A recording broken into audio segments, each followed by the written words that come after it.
Hi friends आसला एक बड़ अपडेट जहाँकि शिशु मानक मंगल पर मुख्यमंत्री एवं आर्थिक सहायता घोषणा करा तेज आवश्यकता भित्तिरे शिशु कल्याण प्रतिष्ठान गुड़ी मिल 10 ରୁ 20 लाख टंका। तेज हाँ आज्ञा या विषय टेक्निक खबर जानापी भिडियो को शेष पर्यटन देखूँ। ता पूर्व जदि आप चैनल को नुआ आम चैनल को सब्सक्राइब कर पाखे बेल आइकन टी प्रेस कर दिखाँ जहाद्वारा आम मिशु भल भल वीडियो अपलोड कले आपने देखिपारे। सर्वप्रथमे राज्य में शिशु सेवा अनुष्ठान गुड़िकर उन्नति मुख्यमंत्री आर्थिक सहायता घोषणा जिला मानकर आवश्यकता भित्तिरे दियाजिबो 10 ରୁ 20 लाख टंका पर्यंत सहायता एवं शिशु मानक मंगल पाई रेडक्रॉस सोसाइटी जरिया शिशु कल्याण प्रतिष्ठान गुड़ी 10 लाख टंका सहायता दियाजिबो।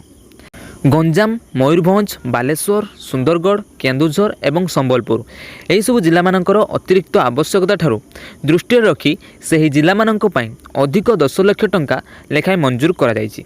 एवं गत दीपावली दिन मुख्यमंत्री नवीन पट्टनायक भुवनेश्वर स्थित एसओसी विलेज परिदर्शन करी पिलामानंक सहित दीपावली पालन करथिले एवं एपरिकी शिशु सेवा अनुष्ठान परिदर्शन करने को समस्त सरकारी अधिकारी मानंकु परामर्श देथिले एवं एपरिकी जिलाग्रस्त समय मंत्री एवं वरिष्ठ अधिकारी मानंकु स्कूल अनाथ आश्रम भिन्नक्षम स्कूल को जाइकी भलमंद बुझिबा सहित सेठारे मध्याह्न भोजन करने को परामर्श देथिले।